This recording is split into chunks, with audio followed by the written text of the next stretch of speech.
Claro que sí. Bueno, pues el día de hoy les voy a hablar acerca de la lesión obstétrica del plexo braquial. Recordemos que esta lesión, antes lo mencionábamos, esta lesión puede ocurrir desde bebés hasta niños y adultos grandes que tengan alguna lesión.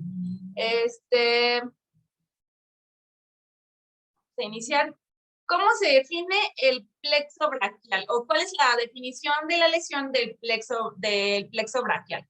Bueno, esta es una lesión en el conjunto de los nervios que controlan los músculos de todo el miembro superior. Es decir, que controla los músculos de los dedos, de la mano, de la muñeca, del antebrazo, brazo y hombro. Por eso es tan importante que podamos hablar acerca de esta lesión y que podamos hacerla consciente, porque está haciendo un daño persistente en todo el área del brazo, del miembro superior. Los nervios se originan en la médula espinal y se forman en 3 troncos, dirigidos desde el cuello hacia el miembro superior.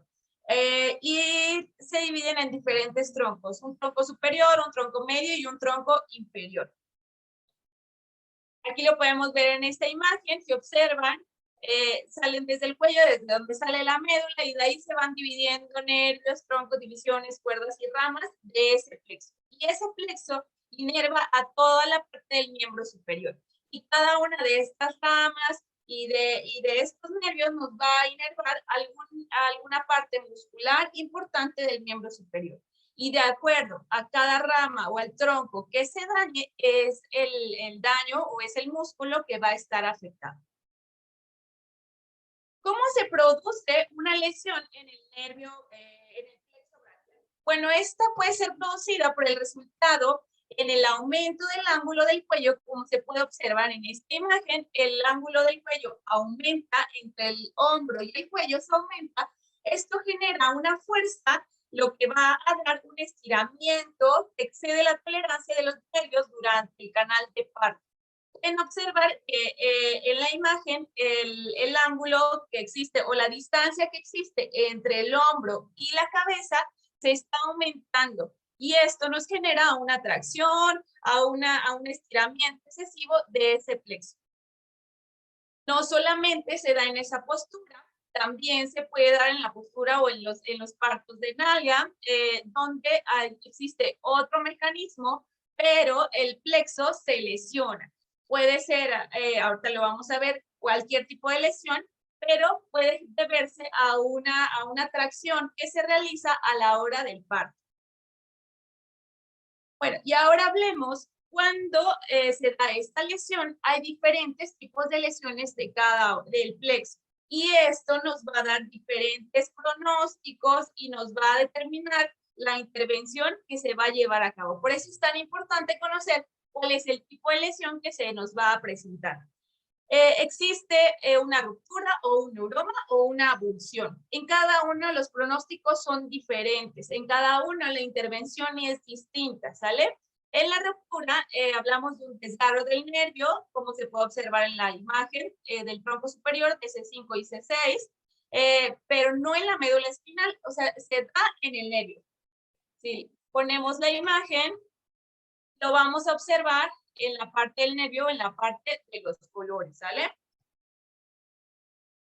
El neuroma es la interferencia por un tejido en el nervio lesionado que ha tratado de repararse y que ejerce presión sobre el nervio. Por lo tanto, perturba las señales transmitidas hacia los músculos. Se puede observar en el C7. O la avulsión es la rotura del nervio desde la médula espinal, y es ahí donde tiene el peor de los pronósticos este tipo de lesión, ¿sale? Ya iremos hablando de eso. Pero entonces quedemos claro que existen, dependiendo de la lesión que tenga nuestro pequeño, es el tipo de pronóstico de intervención que se va a dar. Ahora también hay que determinar el lugar donde ha sido la lesión o la clasificación de esta parálisis. Le llamamos una lesión o una parálisis del plexo braquial, dependiendo del tronco que se haya lesionado. Y existen 3. Existe el tronco superior, el tronco inferior y el tronco medio. Y en esta clasificación hablamos de cuatro tipos de parálisis. El primero y el más común es el síndrome de Duchenne, o parálisis braquial superior. ¿Y por qué se llama parálisis braquial superior? Bueno, porque se produce la lesión de C5 y C7, es decir, de C5 C6, es decir, la parte superior de nuestro plexo braquial. Pero también en ocasiones puede también estar dañado en el plexo C7, en los nervios de C7. Entonces hablamos de una lesión de tronco superior y medio. Es decir, estaría dañado, estaría lesionado C5, C6 y C7. Es decir, morado, rojo y verde en esta transmisión de colores, ¿sale? Tenemos otro síndrome, que es el síndrome de Klumpe, que es el que, como se conoce, o también como parálisis braquial inferior. Y esta es una lesión que daña los segmentos de C8, es decir, la parte inferior C8 y T1, la parte inferior del plexo braquial. Pero también hay una que es muy rara, es poco frecuente, pero se puede dar, y es el síndrome de parálisis total del brazo, donde toda la extremidad superior cursa con atonía, inmovilidad, y ocurre afectando las ramas superiores e inferiores de este plexo, ¿sale? Entonces, a partir de ahí, de los tipos de clasificaciones que tenemos de esta lesión, es como se va a ir determinando también la intervención. Una de las características en estas lesiones, o muchos de los niños presentan esta característica, es que en general tienden a mirar hacia el lado contrario de la lesión. Es decir, por algún trauma significativo pueden causar también con tortícolis concomitante secundaria a una lesión de los músculos del cuello ipsilaterales. Es decir, si mi lesión es en el plexo braquial del lado derecho, va a girar la cabeza hacia el lado izquierdo. Esta es una de las muchas características que vamos a ir observando en los niños con lesión de plexo braquial. Vamos a observar también, les voy a ir mostrando las características de cada una de estas parálisis o de esta clasificación, pero en general, una de las generalidades es que la mayoría puede cursar con una tortícolis. En la parálisis superior o de Duchenne, tenemos el hombro, como podemos observar en la imagen, el hombro está en una aducción, es decir, el hombro no se despega del tronco y una rotación interna, gira hacia adentro. El codo se mantiene en extensión y la pronación, es decir, que nuestro brazo o nuestra muñeca va a mirar hacia abajo o va a hacer este giro.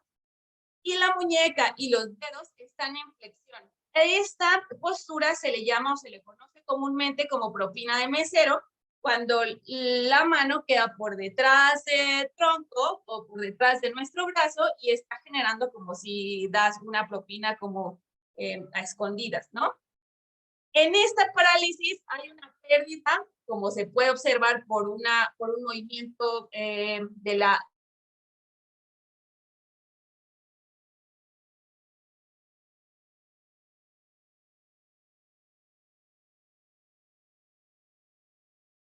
externa del hombro.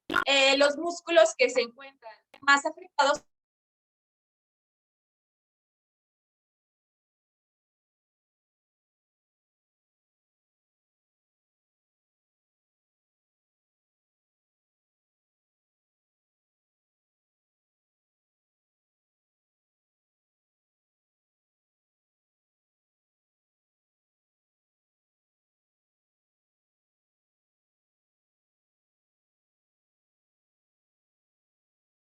total control en esta parte, el reflejo de presión palmar que está intacto.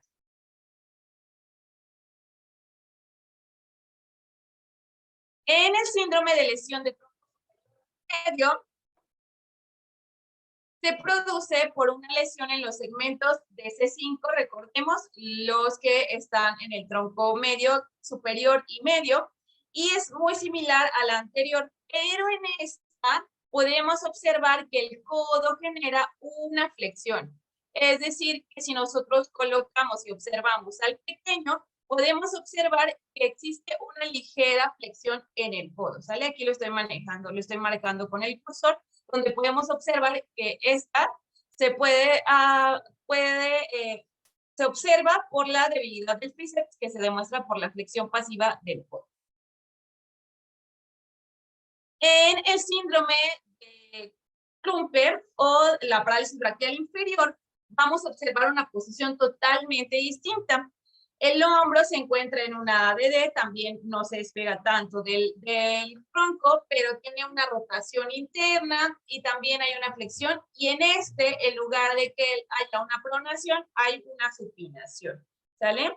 El carpo, es decir, toda la parte de nuestra manita, de las palmas, está en extensión y tenemos una hiperextensión hasta los deditos o las articulaciones interfalángicas donde generan una flexión. Si observan, en la anterior teníamos total flexión, pero aquí tenemos una extensión de las articulaciones del metacarpo y una flexión solo en las falanges.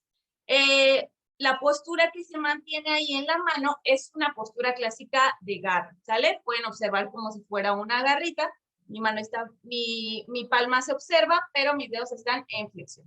¿Cuáles son los músculos que están más dañados en este tipo de lesión? Pues todos los músculos intrínsecos del hombro por la posición que tienen, pero ahora también van a estar todos los músculos intrínsecos de la mano, los músculos de la región tenar, de la hipotenar, toda la parte del metacarpo, los lumbricales, los que nos ayudan a separar, y los interóseos palmares, ¿sale? Entonces, en esta, la afectación en la mano también tiene gran importancia. Y en la parálisis total, bueno, como lo mencionábamos hace ratito, es una parálisis total en donde no se encuentra movimiento, el músculo y la extremidad, estos músculos están plácidos, no presentan tono muscular porque no hay inervación hacia esos músculos, es decir, no van a generar contracción y por lo tanto no va a generar alguna postura en específico, simplemente vamos a observar flacidez total. Recuerden que en la parálisis total está dañado todo el plexo, desde C5 hasta T1, y no observamos actividad motora. Vamos a entrar a la parte de la intervención y el diagnóstico. Para ello es muy importante hacer hincapié que el equipo que lleva y el manejo que se da tiene que ser multidisciplinario. ¿Por qué? Porque lo va a detectar el pediatra, va a necesitar la intervención de neurología pediátrica, el cirujano ortopédico pediatra, también incluso la intervención de psicología. Y en cuanto a la rehabilitación, el que lleva la batuta será el médico rehabilitador. Y nosotros, los terapeutas físicos y los terapeutas ocupacionales, nos encargaremos de la intervención, pero siempre de la mano de nuestro especialista, que es el médico rehabilitador. Ya sea para los diagnósticos, la evaluación de las pruebas, etcétera, siempre vamos a ir de la mano del médico rehabilitador. En este caso, para la evaluación es muy importante que en el protocolo de evaluación que realizan los médicos, o si a nosotros como terapeutas nos llega un paciente con plexo braquial o en casa, mamá, sospecho de que la postura de mi bebé es por esto, o me han dicho que tiene una lesión de plexo braquial, pero no sé a dónde asistir. Bueno, recuerden, tenemos que ir escalando hasta que lleguemos, pero en la intervención lo va a realizar el médico rehabilitador, ¿sale? Y es muy importante tener diversos estudios que nos van a ayudar a llegar a esta intervención oportuna y adecuada para cada caso. En el protocolo de la evaluación es muy importante contar con una resonancia magnética para conocer el daño estructural del plexo, ultrasonidos, rayos X para ver el tipo de daño. En base a estos estudios y en base al daño que se observe, será el programa de intervención. ¿Vale? Entonces es muy importante que podamos tener todos estos estudios para ir conociendo, ir evaluando las actitudes de los pacientes y también cada movimiento y cada intervención que queramos hacer. Existen diferentes escalas que se han utilizado para hacer la evaluación. Para la evaluación del hombro, y esto es algo, así lo coloqué en las diapositivas, es un punto de mucha controversia, ya que algunas de las pruebas o de las escalas están diseñadas para niños mayores, o en este caso que estamos hablando de los bebés, a veces no pueden entrar a estas escalas, ya que los movimientos o lo que se requiere observar no lo podemos observar en los pequeños. En la función del hombro hay clasificaciones con mayor uso, que es la de Mallet y la de Gilbert. Y en este caso, en la clasificación de Mallet, que está dirigida para niños más grandes, porque ya pueden dirigir órdenes, porque ya pueden seguir órdenes e instrucciones, vamos a observar que se evalúa todos los movimientos de los brazos y se va apuntando de acuerdo a lo que puede llegar a ser el pequeño, como la abducción, la rotación, las manos en la cabeza, que son rotaciones, manos en la espalda, que son rotaciones, y manos en la boca, que son rotaciones, acompañadas de otros movimientos como flexiones y movimientos de dedos, ¿sale? También está la escala de función del hombro de Gilbert, en la cual se va a hacer una observación donde vamos a poder observar cómo se encuentra ubicado el hombro. Si el hombro está en péndulo, como es en una parálisis total, que cuántos grados tiene de abducción el hombro, es decir, cuántos grados puede llegar a la separación de ese hombro. Y con esto vamos a poder ir haciendo una escala y ir puntuando. La mano y el codo tienen otra valoración, la de Raimondi, que es la más usada, y en niños grandes se ocupan otro tipo de escala, ¿sale? Por eso les decía que es controversial para la evaluación de los pequeños. En la escala de Raimondi, para la función de mano, se observa y también se va buscando la funcionalidad que tiene la manita de nuestro pequeño para poder realizar diferentes movimientos. Y de acuerdo a esto se le va dando una puntuación, como si puede tener la flexión de dedos, si hay movimientos activos, si los movimientos activos son completos, si se realiza el movimiento completo y además puede complementarlo con algún otro movimiento o alguna otra articulación, se va dando esta puntuación, ¿vale? Existe otra escala, que es la escala MRC, en la cual es de observación igual, donde se observan la contracción que realiza el músculo, y a partir de ello se puede ir haciendo los protocolos de intervención. Y es ahí también como nosotros como terapeutas, cómo nos vamos a ir dando cuenta si nuestra intervención está rindiendo frutos, cómo va a estar la evaluación de nuestro pequeño, cómo va evolucionando nuestro pequeño con estas pruebas, ¿sale? En este caso, si observamos contracción, si no hay contracción, si la contracción es contra gravedad, a favor de gravedad, y si puede resistir a una fuerza el movimiento. En la escala de Gilbert es igual que la anterior, solamente se va a ir observando si hay contracción, si la contracción es movimiento, si es a favor de gravedad o contra gravedad. En la evaluación sensitiva, y esta es una de las evaluaciones más importantes que los médicos son las que están usando con mucha más frecuencia, es la evaluación de Narakas, que describe en 4 grados las respuestas de dolor y el contacto. Porque recordemos que nuestros nervios no solamente nos dan movimiento, sino también nos dan sensibilidad. Entonces, las ramas de motoras y sensitivas están afectadas. Por lo tanto, no solamente se evalúa movimiento, sino también se evalúa sensibilidad. Y en esta escala de clasificación se va clasificando mucho de acuerdo al grado que tengan en el caso de las parálisis totales, de la parálisis superior extensa o la media, de la parálisis total, y se va observando con un pronóstico de funcionalidad, ¿vale? Esta escala también se lleva de la mano de todos los estudios antes mencionados, que es la resonancia magnética, los ultrasonidos, las radiografías.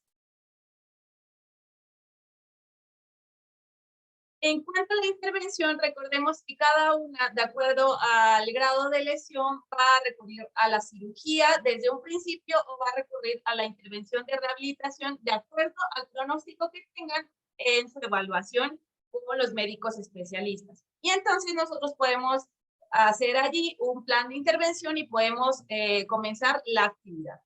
Antes de eso, nosotros no podemos, porque necesitamos conocer muy bien el historial clínico de nuestro pequeño para poder trabajar y poder hacer, en base a eso, poder generar las actividades que son necesarias y pertinentes en cada caso. Entonces, como alguno de los puntos importantes durante la intervención es que durante la primera semana debe evaluarse el grado y el tipo de lesión para determinar la intervención. Y la terapia física se recomienda desde los primeros días de acuerdo al grado de lesión, y hasta la vida después de los 4 años de edad con el fin de mantener arcos de movimiento y, como lo mencionábamos, hacer funcional ese miembro superior, ¿sale? Y que en todas las áreas pueda ser funcional el pequeñito. También es muy importante el uso de férulas y que dependiendo del diagnóstico, es decir, de la magnitud del daño del plexo, en las primeras fases nos puede ayudar como alineación de segmentos, no para mantener por mucho tiempo esa postura, sino para que podamos ir apoyando a los papás a alinear esos segmentos.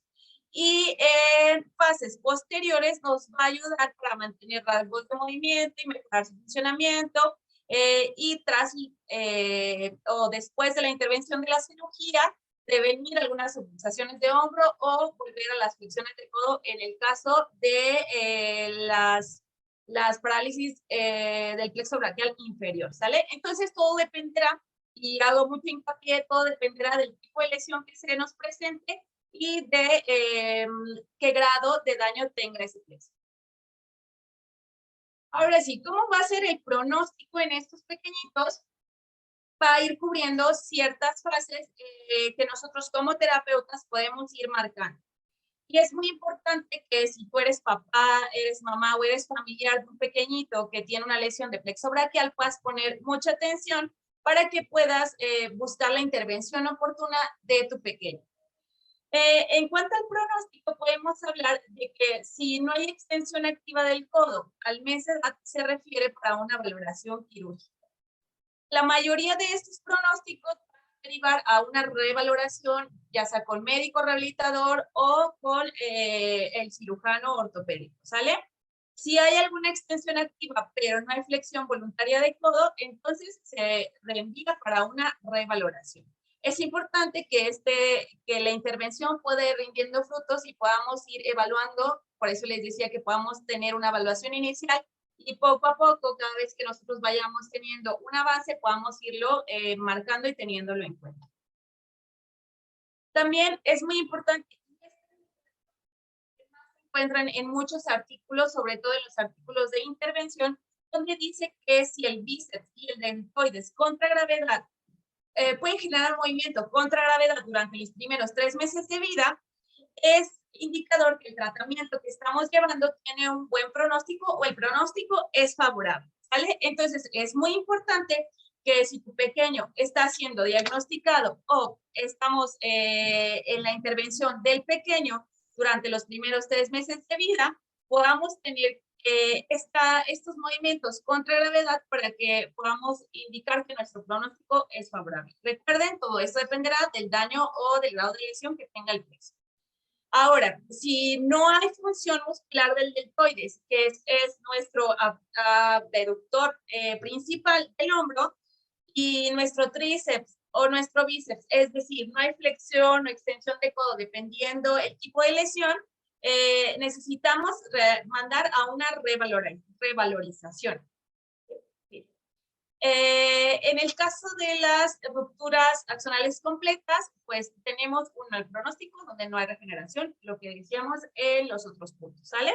Entonces, es muy importante ir marcando estos aspectos para que nuestros pacientes o nuestros familiares puedan ir teniendo avances en sus terapias, ¿sale? Por eso también es muy importante, y quiero recalcar esto, que el tratamiento, la intervención, no solamente se lleva a cabo dentro de las sesiones de terapia, sino también en este caso, en estos pequeñitos, la intervención va a ser en casa, con los papás, con los abuelos, con los tíos, con quien sea que los esté cuidando y en terapia, ¿sale? Para que podamos tener que nuestro tratamiento vaya teniendo evolución positiva. Esta es una escala que se maneja para las lesiones del plexo,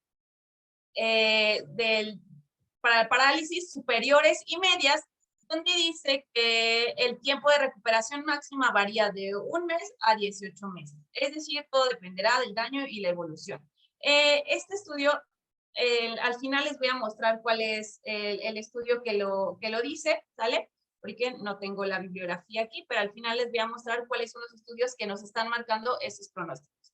Entonces nos dice, igual que los otros pronósticos nos iban mencionando, que debemos recuperar bíceps y extensores de muñeca y dedos en los primeros meses de vida o en los primeros meses de intervención, 2 meses posteriores para el deltoides y el bíceps, es decir, que sumando tendríamos como a los 3 meses y medio, el movimiento del deltoides y bíceps, es decir, una separación del hombro y una flexión de codo en el caso de esta lesión que recordemos que tenía una extensión de codo, ¿sale? Entonces tenemos que ganar una ABD y una flexión de codo. Y posterior a los 2 meses y medio para los aductores y extensores del pulgar. Es decir, seguir trabajando los movimientos de la mano. Al liberar los movimientos de la parte del hombro, podemos ayudarle con mucha más facilidad los movimientos de la mano. Y en general para los rotadores externos del hombro y los supinadores, que son movimientos un poco más complejos que que requieren de los movimientos de ABD o de separación del hombro y de flexión y de extensión de codo.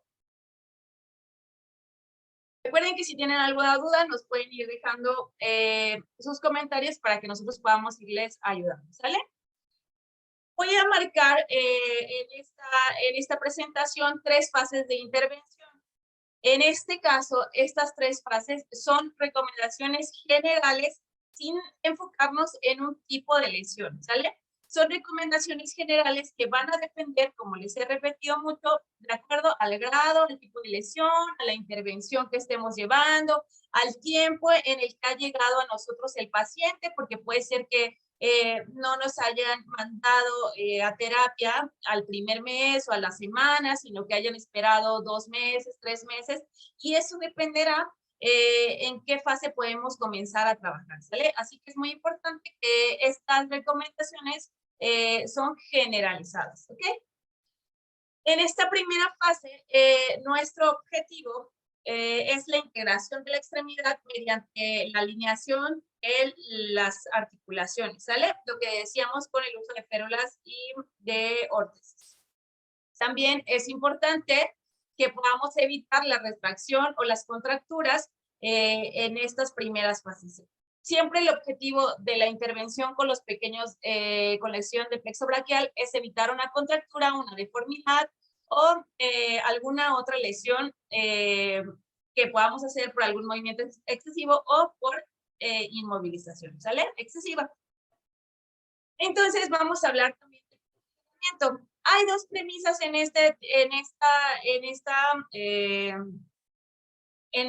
este punto. Hay artículos que nos mencionan que es importante estabilizar y hay otros artículos que nos mencionan que es mejor el correcto manejo postural. Lo que decíamos anteriormente, es importante que podamos hablar acerca del buen posicionamiento, de la alineación de nuestras posturas para que podamos seguir en la intervención. Es muy importante poderle mostrar a los papás cómo pueden cargar, cómo pueden hacer el manejo del pequeño en cuanto estén haciendo las actividades en casa. Es decir, hay que mostrarles cómo tienen que hacer el movimiento, cómo tienen que cambiar a los bebés, cómo pueden hacer, cómo lo tienen que cargar, que el miembro afectado no quede colgando para que no se traccione, pero que tampoco tenga todo el tiempo el peso o que se esté presionando contra otro objeto o el mismo cuerpo de mamá, ¿sale? Así que es muy importante, como les decía, alinear las estructuras para ayudar a la recuperación, sobre todo de la inflamación, perdón, y evitar que quede comprimido por el cuerpo o la ropa. Es muy importante en todas las fases y en las fases primarias el movimiento. Cómo realizar movilizaciones pasivas de hombro, de codo, de muñeca y de dedos. Pero principalmente, y esto es muy importante, poder hacer la rotación externa de hombro, flexión y la rotación externa. Recuerden que tenemos una rotación interna donde nuestro hombrito se va hacia adentro y nosotros buscamos la rotación externa, pero es muy importante para nosotros como oficios y para los papás que les podamos mostrar cómo se tiene que hacer para que no lesionen ese hombro, ¿sale? Y es con la estabilidad de nuestra articulación glenohumeral, que es decir, tenemos que estabilizar la parte de hombro para que nosotros podamos hacer la rotación externa, ¿sale? En esta segunda fase, perdón, es ayudarle al pequeño a tener una actividad intencional de la extremidad, una función manual, para que pueda integrarse e incorporarse dentro del desarrollo psicomotor y de su esquema corporal. Porque quedemos claro que son pequeños, que son bebés que van desarrollándose y que tenemos en cuenta que necesitan y van a continuar su neurodesarrollo y todas las habilidades y todos los hitos tienen que ser alcanzados, ¿sale? Y evitar además el retraso psicomotor. Así que debemos ayudarles a que puedan ayudar el control de cabeza, el sentado, el rodado, los alcances, el gateo, etcétera. Todo tenemos que ir ayudándolos, no solamente enfocándonos en la parte del miembro superior afectado. En este caso, vamos a trabajar en las diferentes posturas que podemos llevar a cabo con nuestros pequeñitos y podemos trabajar en la postura prona, es decir, boca abajo, donde permite potenciar la carga de peso en el antebrazo, brindarle estabilidad en la cintura escapular, es decir, la carga de peso hacia los miembros superiores. También nos ayuda, si observan ahí al pequeñito, cómo puede generar una rotación externa con la estabilidad de las articulaciones, la flexión de codo y demás, de acuerdo a la lesión que tenga el pequeñito. Y en esta postura también ayudamos al control de cabeza y cuello con los movimientos de cabecita y los movimientos de cuello. Recuerden que estamos también enfocándonos en los hitos del neurodesarrollo. También podemos trabajar en la postura, es decir, boca arriba, donde se puede iniciar los trabajos o donde se trabaja, de acuerdo también a la lesión y a la edad, estos alcances y agarres de los objetos situados cerca de sus manos, después llevarlos a la línea media para que puedan alcanzar. Seguimos trabajando, seguimiento visual, coordinación ojo-mano, estos alcances y ya empezamos a generar más movimiento para empezar a generar esta contracción contra gravedad cuando estoy acostado boca arriba, es decir, voy a vencer la gravedad con mi movimiento para alcanzar el objeto. Y podemos ir metiendo muchas más actividades, pero con intención para que bebé lo pueda realizar con más facilidad. También podemos trabajar, en la postura lateral, donde vamos a permitir el movimiento a favor y contra gravedad, es decir, el lateral, donde mi miembro superior dañado se encuentre del lado superior o, superior, para que podamos trabajar el llegar a la línea media, hacer movimientos contra gravedad, a favor de gravedad, es decir, donde me lleva la gravedad, hacia donde voy a ir en contra de ellas, y poder ir haciendo el movimiento de nuestras manos. Además, esta postura también nos va a ayudar en los hitos del desarrollo. Y en la postura sedente, donde podemos trabajar de acuerdo a la edad, es importante mencionarlo, si ya estamos en edad para poder hacer esta postura, poder hacer ejercicios de resistencia y carga progresiva de peso en esta posición para el miembro superior, como podemos observar en la imagen, donde estudios dicen que los ejercicios de resistencia y carga progresiva nos van a ayudar a la mejoría de la densidad ósea. También vamos a trabajar en esta fase los movimientos activos, espontáneos, inducidos, los que decíamos hace ratito, darle la funcionalidad del pequeño, donde podamos ofrecerle diferentes objetos y que ellos puedan hacer los alcances realizando diferentes posturas y movimientos. Donde trabajaremos los movimientos de hombros, de codo, de muñeca, de pulgar y, bueno, en general, de la mano y de los dedos, ¿sale? En esta tercera fase, una buena evolución, es que buscamos conseguir la máxima movilidad e implicación de esta extremidad en todas las actividades funcionales y cotidianas para mejorar la integración y propiocepción del brazo y la mano, así como la amplitud de movimiento. Es decir, ya ganamos más movimiento, ya empezamos a ser funcionales, mi pequeño ya está logrando hacer y está cumpliendo los hitos del desarrollo como es el sentado, ya controla la cabecita, ya empieza a tener más funcionalidad. Entonces vamos a tener mucho más trabajo para que puedan realizar las actividades. Sí que podemos mostrarles, recuerden, les vamos a estimular toda la parte de los hitos donde ellos se puedan sentar, hacer los cambios de posición, transiciones de movimiento, descargas de peso, transferencias de peso, etcétera, para que puedan lograr todos los hitos del desarrollo de acuerdo a la edad que están en la que se encuentran, ¿sale? Es adquirir mayor funcionalidad en los movimientos mientras se desplaza, manipula, juega o alcanza objetos. Otra de las intervenciones que muchos artículos citan es la terapia restrictiva. En este caso, la terapia restrictiva es donde se restringe el uso del lado sano, es decir, si mi lesión fue del plexo braquial derecho, yo voy a limitar el uso o el movimiento de mi miembro superior izquierdo para que yo pueda trabajar con el lado afectado. Entonces, esto nos empieza a generar una mayor información para que podamos estar trabajando con mucho mayor funcionalidad el lado afectado y que no interfiera el movimiento o la compensación del lado contrario. En este caso, pueden adaptarse tareas para que los niños puedan practicar todos los movimientos de hombro, y extensión del codo y de muñeca, la supinación y el uso de las manos y de los dedos, como podemos observar en esta imagen.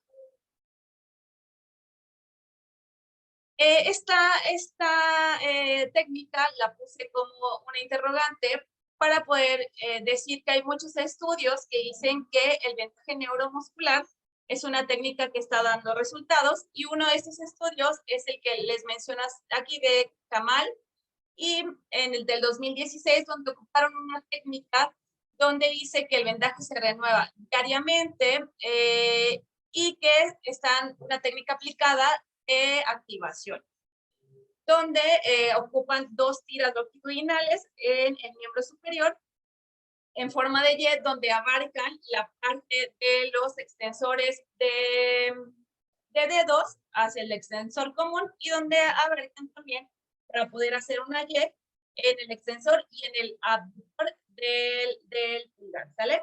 Esto nos va a ayudar mucho a que podamos empezar a trabajar la fuerza y la activación de estos músculos. Es por eso que se ocupa la técnica de activación, para que podamos empezar a generar este movimiento. ¿Por qué dice que el vendaje se renueva diariamente? Porque la elasticidad o la funcionalidad del vendaje se pierde muy rápido, y entonces el pequeño necesita seguir recibiendo esa información propioceptiva, de que el vendaje me está generando el movimiento. Y cuando yo no tenga el vendaje, pueda sentir cómo el movimiento se realiza, y entonces esto puede ser funcional, ¿vale? Existen otras técnicas también de vendaje neuromuscular, y en estas imágenes las podemos ver, donde podemos ayudarnos para hacer rotaciones externas con el vendaje, como podemos observar en estas posiciones, en estas 2 tiras, donde hablamos de rotaciones para llevarlos a una rotación externa de hombro a partir del brazo, y también nos puede ayudar la extensión de los dedos, pero en la parte del metacarpio, ¿sale?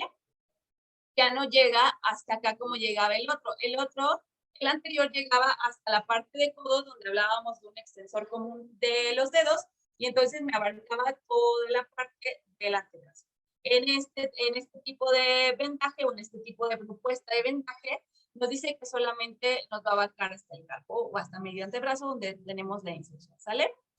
En la otra imagen, o en la imagen de abajo, están hablando de una estabilidad de hombro, donde le están permitiendo poderle dar una estabilidad de hombro y poderle ayudar con la supinación, y poderle ayudar con la apertura de la mano, la extensión y el ABD del pulgar, para que pueda generar este tipo de movimientos.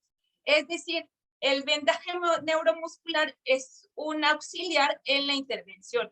No lo es todo. No se puede usar con todos los pequeños, porque la piel de los bebés es muy sensible. Y recuerden que nuestros pequeñitos también está dañada la parte sensorial del miembro superior. Así que es muy importante poder hacer la evaluación del vendaje y poder darle la activación o la tensión que se requiere, y que no pueda dañar la piel del pequeño, ¿sale? Pero recuerden, es un auxiliar.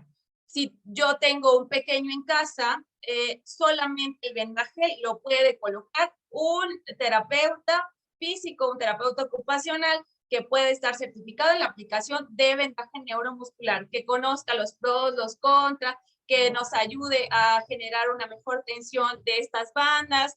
No solamente se pegan así que es muy importante que sea un auxiliar de la intervención. Además, también en este caso, los terapeutas vamos a poder indicar qué es lo que queremos trabajar en las sesiones, por lo cual yo necesito colocar el vendaje en una cierta posición. O yo, de acuerdo a la evaluación o de acuerdo a la evaluación del médico, voy a poder determinar cuál es el vendaje que mejor nos ayudaría para poder lograr el movimiento que estamos trabajando, ¿vale? Otra de las controversias que existen en la intervención de la lesión de plexo braquial es la electroterapia, ya que los bebés son muy sensibles a la corriente, no nos van a poder decir dónde sienten, cómo lo están sintiendo. En lo personal, yo no uso electroterapia en los pequeños porque no puedo conocer cuál es el punto exacto donde ellos están sintiendo calma con esta intervención, ¿sale? Además, los electrodos tienen que ser de acuerdo al tamaño de los bracitos de los pequeños, y etcétera. O sea, hay muchas cosas en las que hay que intervenir y hay que ser especialista en electroterapia y en electroterapia pediátrica para que nosotros podamos determinar cuáles son las mejores corrientes para poder utilizar con los pequeños. Además, recuerden que todo esto va a estar determinado por nuestro médico rehabilitador, que ellos nos dan la indicación acerca de la electroterapia, poder utilizarla de acuerdo a las indicaciones y dosificación que nos está diciendo esa indicación de nuestro médico, ¿sale? En estos dos estudios, cada uno habla de dos corrientes totalmente distintas. En el primero del 2014, donde habla de corrientes exponenciales en puntos motores, se habla acerca de la activación de puntos motores, y en el siguiente, en el que está abajo, donde nos habla de una corriente galvánica para prevenir atrofia y disminuir la debilidad muscular. Es decir, ambos trabajan para la función motora.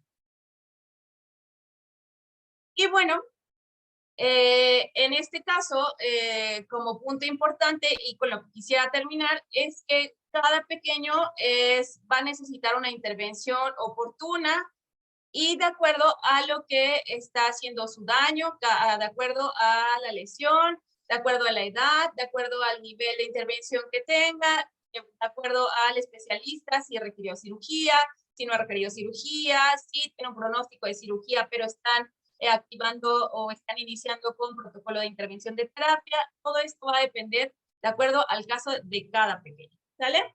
Pues por mi parte sería todo. Yo les agradezco mucho su atención y si tienen alguna duda, estamos para apoyarles. Ay, les iba a compartir la bibliografía, perdón, donde están los estudios. Aquí está. Son 4 artículos, uno del diagnóstico y tratamiento de la lesión obstétrica, que es una guía práctica clínica de México. Esta es la segunda. En esta está basado muchas de las recomendaciones que se aplican en México desde el 2018, pero hay diferentes guías clínicas de todos los países donde podemos ir trabajando. Y hay muchas intervenciones desde terapia física en edades tempranas, donde vamos a poder observar los protocolos y los pronósticos que les mencionaba. Este es del 2014. Y donde les hablaba del estudio del TEC, donde hacen una intervención en Y, es del 2016, aquí está. Y también tenemos en una revista para parálisis obstétrica del plexo braquial. Además, hay una guía clínica de SEC, de la Sociedad Española, también para que podamos ir revisando y cada uno nos va a ir diciendo de acuerdo al protocolo que vayan manejando, de acuerdo a la lesión de la que estén hablando cada. Ahora sí.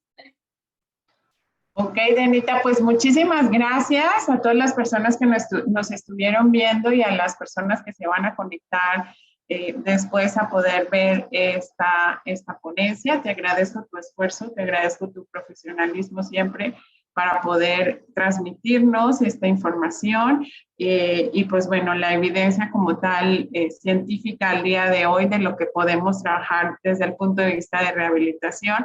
La verdad es que es muy, muy lamentable, quiero mencionarlo. Estos pequeñitos nos llegan a los 3 meses de edad y en la fase más importante en donde probablemente sea un bebé candidato a cirugía para poder reestructurar esa extremidad superior, pues se pierde tiempo muy valioso o a veces no son candidatos a cirugía, meramente con la rehabilitación adecuada y mucho rescatar esta parte que estuviste mencionando todo el tiempo, ¿no? De quien nos marca la directriz para poder evaluar, ¿no? El tipo de daño será el médico rehabilitador. Probablemente la mayoría de las veces pues hacen una radiografía para poder ver si no hay una fractura, ¿no? De clavícula, que es a veces van muy acompañada la fractura de la clavícula con la lesión del plexo braquial pero posterior a eso serán candidatos también a hacer una resonancia magnética para poder evaluar el tipo de daño, cómo está el nervio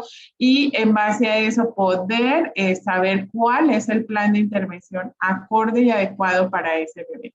Es importante saber también que como todas las afectaciones a nivel nerviosas, pues las neuropatías están existentes en los bebés, el ardor, el dolor, el hormigueo, los corrientazos, tal cual como una lesión nerviosa. Y pues este manejo también pues es importante que medicina de rehabilitación nos pueda indicar cómo poder hacer ese entrenamiento sensorial de retorno sensorial, ¿no? Para que el niño pueda ir procesando esa información sensorial de la mejor manera. Y pues bueno, Dianita, muchas gracias. No tengo manera de ver si nos están escribiendo en Facebook, aquí en Instagram. Nada más pues nos mandan saludos, nos están observando, pero pues en Facebook no tengo manera, déjame ver, por aquí tengo tantas cosas abiertas que no puedo, no sé si tú puedas tener por ahí chance de observar.